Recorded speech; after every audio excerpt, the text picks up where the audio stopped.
نام نہاد رہبر تے حقیقت ڈاکو جڑے نا اس اج دی تنقید دی زد چون گے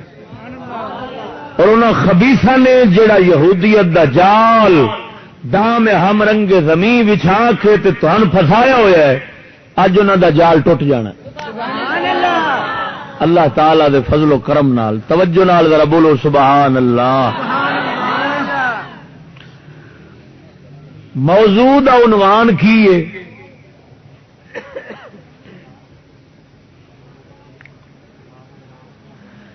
انگریزی تہذیب اور اسلامی تہذیب کے ہم معنی الفاظ کا فرق. ایک موضوع کا نام ہی نواں تھوڑے واسطے تو میں ہی پہلی بار میں کتوں موضوع ترتیب دیتا ہے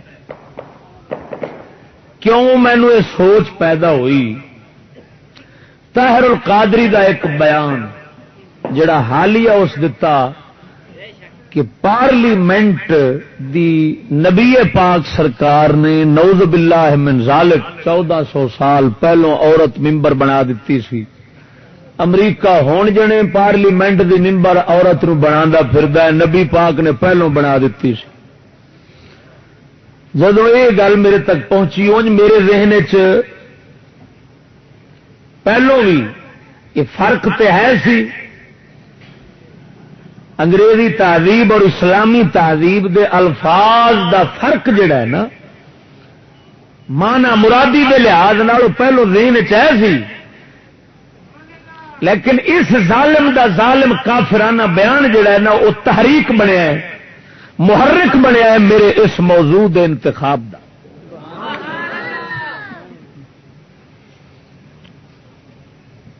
اس موضوع نو سمجھن تو پہلو یہ ذہن چ رکھو کہ جڑا موضوع دا عنوان میں رکھیا ہے کہ انگریزی تہذیب دے الفاظ پھر اسلامی تہذیب دے الفاظ بعض اوقات انہاں دے لغوی معنی آپس وچ رل جاندے ہیں لیکن مرادی معنی اسلام دی تہذیب دا وکھرا ہوندا ہے یعنی جڑا مراد مانا ہوندا ہے وہ وکھرا ہوندا ہے اسلام دی تہذیب دا تے انگریزی تہذیب دا وکھرا ہوندا ہے کیونکہ وہ تہذیب کفر دی ہے اے اسلام دی.